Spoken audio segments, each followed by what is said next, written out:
It's the super buffing challenge you've been waiting for, or I guess I've been waiting for. It's Sauda versus the world in the DLC, where our goal is to make her as strong as possible in as quick as possible. This is our party. Just a quick rundown, we have 3 Sauda skins and 3 starting artifacts to choose from. I believe her base skin is the best. It gives her Sticky Situation, along with the Glue Gunner that allows her to do 50% extra damage. Ninja Kiwi knew 100% what they were doing with pairing this artifact together. And the good old usual 1 Monkey Army to count Sauda's every category, and Battlefield Commission to give her XP. Capiche? Let's start. Sauda will probably be one of the easiest to start off with, given that, well, as a beginner hero, she probably has one of the best level ones in the game. So we gotta take this run carefully and keep note that even if things look easy, it can become hard very quickly. Phrasing, but starting Campfire, we can recruit a discount village. A discount village that provides jungle drums. Case in point, our swords are so strong that they don't even get by her on the first lane on Cubism. The first chest gives us garbage. A very early minigame. This one is least cash.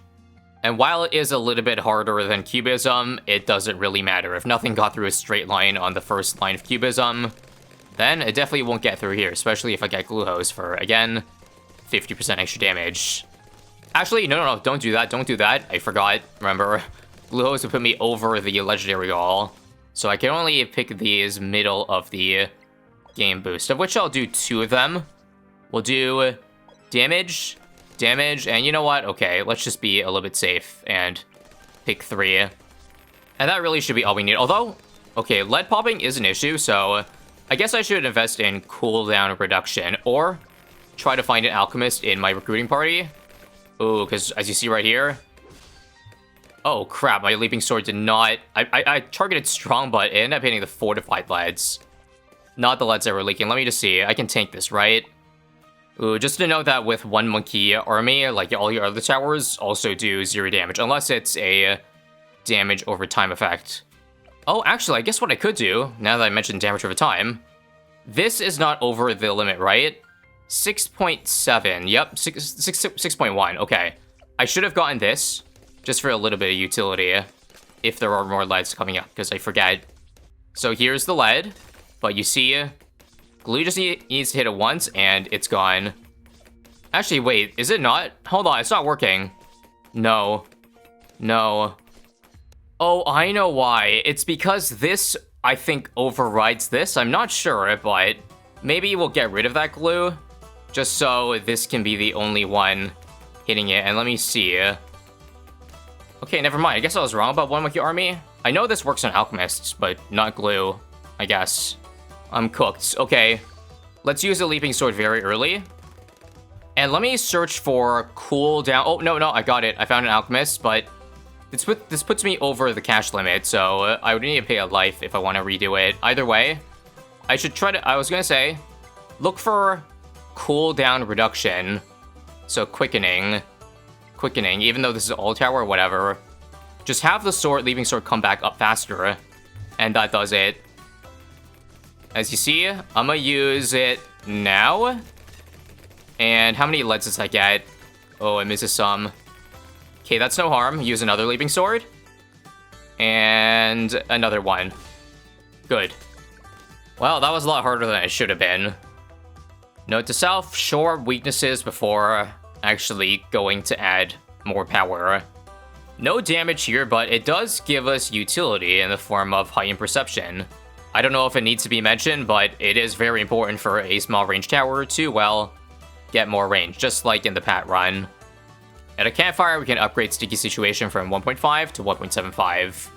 Big value. Now a second minigame. Ugh, it's another least cash, lame.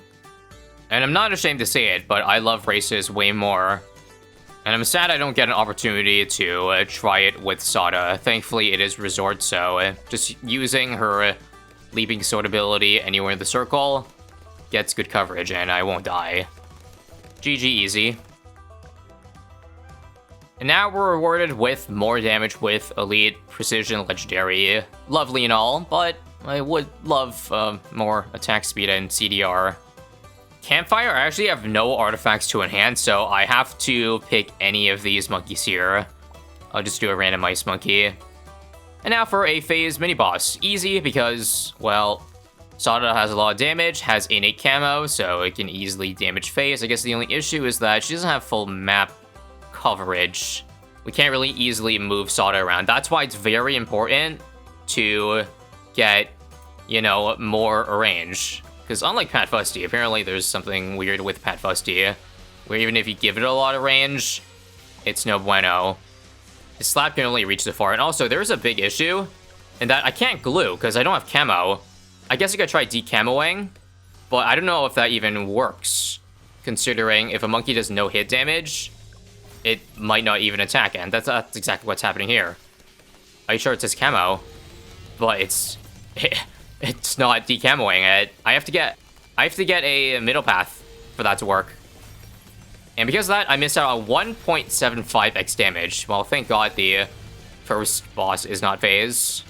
And so because of this, I think I'm only probably going to get the common. I didn't realize that phase also moved this quickly.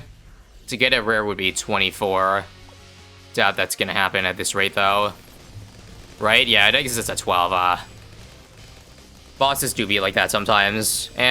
Better than nothing. And yeah, not like it mattered anyway, because all these artifacts are useless, so slipped on the peel.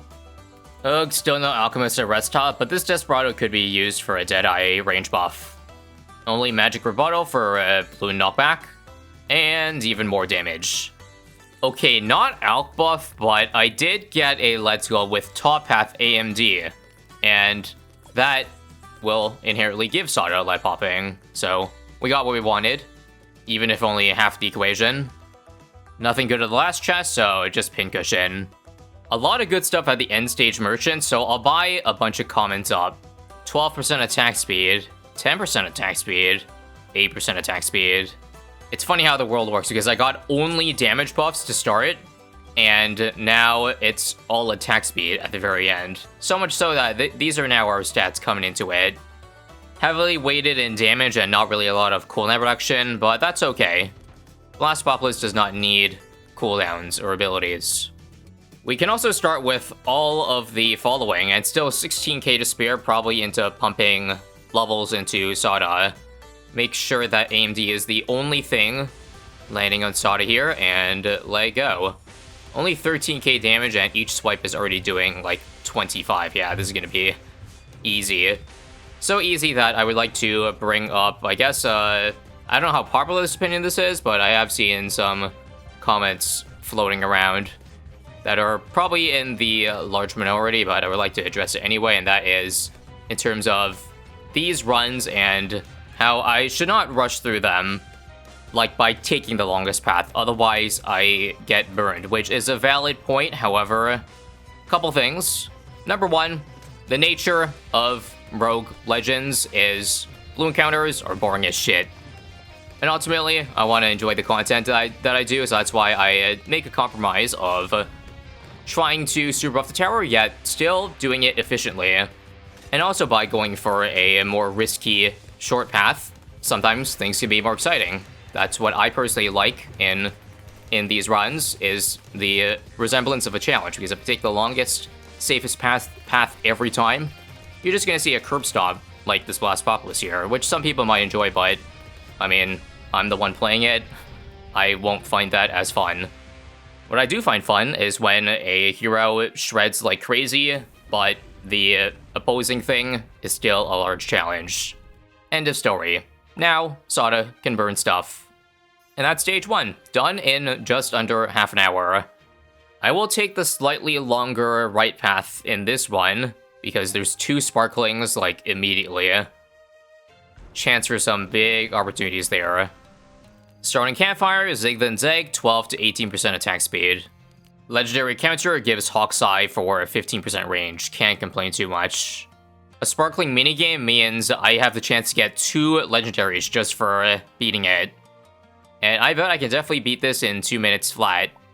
You won't believe how happy I was to, you know, stumble upon a race. Now, I can't put the village to buff Sauda unless it's on the very side, like here.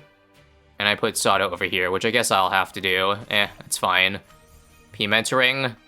Wait, no P mentoring yet because I can't afford my Alchemist if so, and I need light popping. I'll get the glue as a third option, but for now, I think we can genuinely do round 21, like all the way, but I'll play safe for the first 30 seconds. Make sure Sauda gets the levels first to go hard. Actually, wait. I have Sauda leaving sword. What am I doing? Boom. That's a huge amount of pierce and allows me to set a lot more. And now, cooldown reduction. Let's get glue here outside of AMD range so that I don't get burned. And do you see how easy this is? I'll make sure that before sending everything else out, that the leaving sword doesn't expire. Because it's doing a good job at holding everything at bay now. But one more leaving sword now, and then it can go even harder. 17, 18, 19, glue hose. Now everything is getting 75% extra damage, except for the Moabs, because it doesn't hit it. But all the rounds now, and I have a sword charge if I need it. But as I told you, I love races, just like Sauda. That's why I wanted them, because they're such free legendaries, and they're fun. You can't ask for a better combination. And as a reward, 18% ability cooldown and attack speed. Hell yeah. And oh my god, primary quickening legendary now. So basically doubled up on the 18s. Crazy. Crazy value out of that one there. Can we get even crazy value out of this next chest? Yes, we can. 17% more attack speed. Although, actually, there might have been merit going for the Chinook.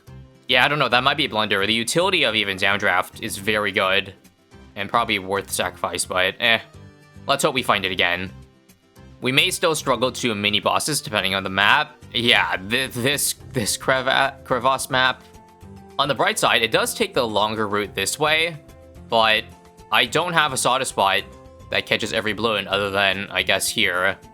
So here it's going to be, which obviously sucks major butt cheeks. On the bright side, it appears that I will get the 75% damage bonus, because at least the glue gunner can glue balloon area C, right? Yeah. Okay, maybe a rare or higher is possible. Oh, balloon's leaking though. It's 27, by the way. Nah, it's so over with all these balloons leaking. How do I need downdraft. End me. End me. I guess I can leaping sword to buy a little time. Yeah, I'll find some cooldown reduction if possible. Just so that I can get as many leaping swords as possible to clutch the backside. And then a primary mentoring too. Yeah. Look, it's basically permanent with the amount of extra CDR I got. Okay, we're saved. Balloons will only go on this path, as you see. Also, I'm a dummy. It's not actually landing on balloon areas. What am I doing? Oh my god. This whole time, because I didn't get top path, I didn't land on balloon areas. So stupid. How do I even survive in life being that stupid? I don't know, but oh, I also completely never even got Deadeye this entire time. I forgot I put it in range of the Yak. My bad. But if I put it away, this should allow her to reach now. Boom. Very useful. So maybe I'm mistaken. At this rate, we might be able to get 37, aka the legendary. I'll use Leaping Sword now on that. Also, why does it look like the Deadeye can, like, beat the zebras? Is it doing that? Or is it just Sauda's swipe that's doing that? Hard to really tell, but man, I'll take it. There's rare. 10 more to go. So close. 4. If she can't attack anymore, screw it. Just sell Sauda. Just sell her. Or rely on the Leaping Sword only IDK. 2. And it stopped attacking. End me. The Leaping Sword is still going though, so I guess we can rely on that. Yeah, it does so much damage. I don't think I need to rebuy her for this. Where were you when Sword did like 2,000 damage per second? It's kind of crazy. Attaboy. The fact that we can do legendary bosses, mini bosses now, is a great sign. A great sign of what is to come. Incredibly good reward. Now we get too many cooks for 80% attack speed. And I will note that because I don't have any other military monkeys, then I keep that 80%. Until I guess I pick up the Dreadbloom artifact, then I think I lose attack speed, so maybe I just drop it. Legendary chest now. I'm gonna choose between Biggest Beacon, which is 20% range on Sauda, or Ability Stacking, which can allow me to, well, stack 4. Which I think is probably better, right? Hard decision. Let's not think too much and do Ability Stacking. And alright, we win this run. Now we've got outbuff with this artifact. GG. Merchant, BB Gatling, 17% attack speed. And Restal, upgrade that to 33%. Pretty garbage Cold Steel at Legendary Encounter. We have another minigame, Please Be a Race. Yes, although this one's tougher with 33 rounds. I have a literal embarrassment of riches, so I don't mind taking a risk here and just going for Legendary Robust. Not a big deal when I'm this much ahead, but remember what I said earlier, never take things for granted or you'll be thrown Bloody Puddles phase. But I think all I need is to stall for, well, the Leaping Sword, and I can send a bunch of rounds out. In fact, I can probably just do that right now. Wait. 23, 24. Wait, I'm not even using the sword ability. Oh my god, and we're beating everything. You know what? All rounds? All. 28, 9, yep, all. That's called a risky gambit. Whether or not it pays off, well, let's see. Hypersonic Sauda. Shredding at the rate of thousands of balloons per second. Leaping Sword actually might lose nah, it doesn't lose DPS. Having that active on the field is really good. Well, worth it. I think I should probably focus the strong shit down, so let's use one Leaping Sword on strong. Hell, put Sauda on strong just to break it all down. See what I mean? And why racers are so legendary? Oh my god, is this disgusting. I keep forgetting also. Go top path, you idiot. So that you get the damage. That's a 1 minute 18, 33 round run. Holy bejesus, we need more minigames. Sadly, garbage, so Ceramic Chunker. Although that does actually add damage to Dread Bloon, even if completely excessive and not necessary. End Stage Merchant will pick up even more attack speed, and even more ability cooldown at the expense of attack speed. If you've been keeping track then, I actually went for, again, all attack speed for this entire stage here, so much so that, well, speed is basically caught up to damage, which is hard to do when damage already starts with a 2x bonus with one Monkey Army, mind you. With a good balance of every stat, we can definitely take down Dread Bloon on this map. Me when Sauda is making things too easy. We got the gang, still 9k left over, let's not even spend it. Let's just see what Sauda can do, starting off here. Leaping Sword. I guess she doesn't have full lead popping. Oh yeah, the AMD. I should double dip in Alchemists, because this one also gives AMD. Suffering from success, guys, when you have too much attack speed on that tower, then not every attack actually works. We're gonna need a lot more Alchemists, where that came from, or a MIB, but again, you can't uncross path this one. We should definitely use our Leaping Swords in this one now. We have 2 of them active. Yeah, let's just say, yeah, blow all of them for this part here. That's a good tactical way to use the ability charge thing. Save it only for the part where we need it the most. Find a MIB? Or no? I'll just take damage. And this is gonna be yet another sleeper final boss. Like, I would love to see a Bloody Puddles one right now. Please give me that. I need to challenge Sauda. She needs to fight her weight class, not like 10 classes below it. GG.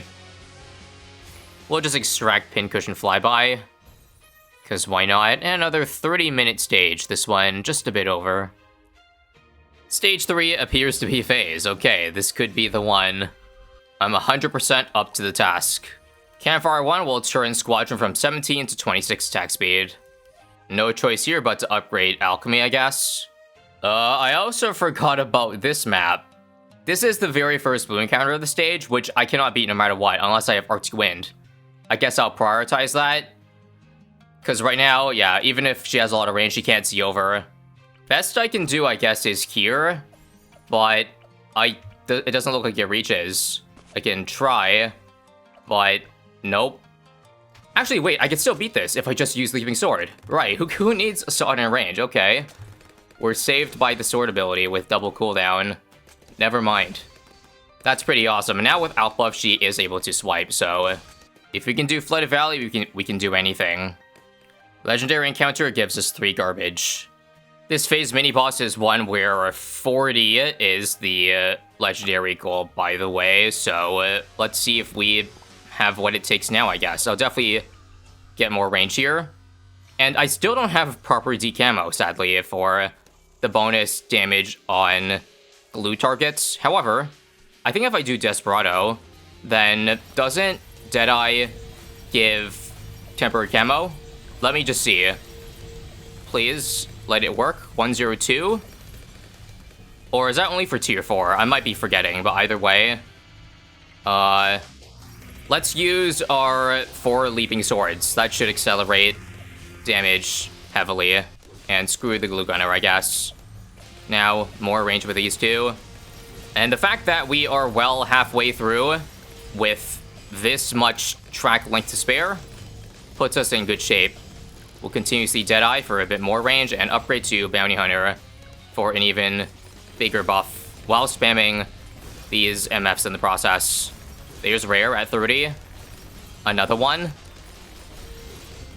And I don't think I'll even bother pressing the other temporary boost because we are going to scrape by 40 just in the nick of time. GG easy again. Okay, and now we'll pick up Biggest Beacon. Since Sauda does count as every category, she should be support and get the 20% range there. Restyle, just a quick 8 to 11 quickening. In a first, we have an endurance race, which is probably just as easy as the time race is. So let's get it. 735k pops required in 5 minutes, which should be easily doable, because the moment I literally press the button 1, I can send up to probably around 30. Like that. And have I even seen a level 20 Sauda yet? I don't think we've gotten late enough, or maybe we have, I don't quite remember. But that should make things even faster, just case in point here. Round 35 now. Do I dare send out DDTs? Yeah, they just went through and disappeared. Round 40. And yep, there is level 20. We unfortunately cannot just sell all of our defense like mini-bosses. We have to let the entire 4 minutes run out. And we're still at 3 minutes with plenty of time. In fact, let's just end out the bad. I haven't seen a bad yet in this run. So round 47 should have one. And let's see if we can just beat it with just swords. Or leaping swords, rather. She swept a few times, but made quick work of it. And the end. Goal achieved. Oh, also with the Biggest Beacon, I did pick up another village insta, so I can do a call to arms for even more attack speed if I needed to. This time we'll take the leaping swords off and just show you, even without call to arms, those swipes are nasty. Nasty work. Oh, and I badly want absolute ability legendary, but this one we have not picked up yet, and it is even more range. Just in case we get a multi-lane map, which is our, again, only chance of dying. End stage merchant, we didn't pick up damage for a long time, but finally Unspoken Heroes. 10% more range, 12% start around attack speed. And this, friends, are our stats coming into Elite Phase. Pretty good stats. Triple range and double cooldown will really help utility, but it all depends on the map. Alright, not bad at all, not bad at all. In fact, very easy, because the boss lane on this map... Oh, actually, it's reverse, but I still think it's fine. I still think it's fine, and it'll travel the way my cursor is right now, so it's okay to put Sauda over here, while just spamming the ability.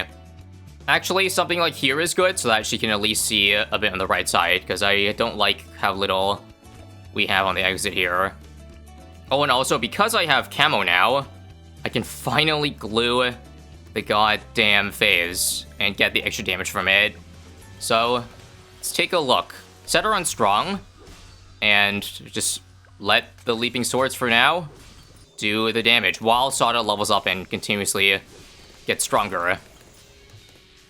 Now, could you imagine if Sauda was able to use her swipes? I probably should have put her even a little bit more to the right just to get some damage in here, but that's fine. Phase won't spend too long down here, because again, we can legit beat each boss right now with leaping sword abilities, not even with her swipe. Also, when the hell did the Alchemist get so much damage? I guess it counts as every category, so that includes whatever Sauda got. Just alley-ooping those potions right into phase. The 0 damage potions, mind you. And now that the sword is doing damage, the damage is obviously 10 times faster. She's not even level 20 yet, for crying out loud. I also just remembered I could have done Desperado for a little bit of damage up front, but once again, it does not matter. I really wish we were throwing the hardest map of the game here, so I could show you that we can take on everything. But given that we beat the hardest boss that easily, I think that shows enough. We'll extract the Peely, and GG Stage 3. Final boss, Bloonarius. Piece of cake. We start off with a legendary campfire here, which I'm absolutely going to get a legendary, which is the best one here. I think it's probably 26 attack speed to 56, although granted, attack speed's nice and all, but it doesn't actually increase my abilities damage. Just makes her hypersonic swipes even more hypersonic. Chest 1, slow and steady for 50% more damage. Add an attack speed loss, but again, we can take the attack speed loss. Chest 2, nothing. And now the final exchange of the entire run. Primal Instinct, make sure to set Sauda on closed Sentinel, add Duck-Ageddon, while also dumping, remember, Essence of Dreadbloom because of the too many cooks. It'll make my Alchemist and Village count against the attack speed. So we want to get rid of that so we can maintain said attack speed, and so these are his stats heading into Bloonarius. Note the speed is only after X amount after the round. At the start of a round, that 8x is closer to 7x, a little bit worse, but still pretty much over 100 times stronger Sauda against Dark Castle Bloonarius. Well, I did say I would welcome a challenge, and I definitely welcome this one.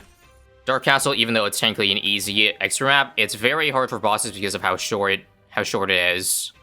Things are never better when short. Did I forget anything? I don't think so. So here we go. If Bloonarius spawns, spawn past the trees, I will have to spend money to get rid of it, but it looks like no. Zebras are only getting as far as here. And just take a look. One skull before he's even big. For the record, I don't have small bosses on, it's literally just on Dark Castle. If it spawns backwards like that, it shrinks. So now it starts from being small and then grows. Let's even beat it before it even reaches max size, because I bet we just end it. Remember, we have 4 Leaping Swords stacked on Bloonarius right now, which is adding to our already insane 30,000 damage per second. Oh my god. This is what I mean when I'm telling you we could handle anything. I mean, just look at Sauda's range. Any map is now a joke. Sauda has officially conquered the world, and has conquered my heart. Hope you guys enjoyed that Rogue Legends 1 Hero Army Showcase. Once again, I've done this with a lot of the heroes already, most of the strong ones, so in case you missed it, well, here's this one with Churchill that a lot of people keep asking for. But I have done that. That was the very first one I done. Just thought I would remind you, in case y'all forgot. Anyway, sub for more, and remember, code ISAB.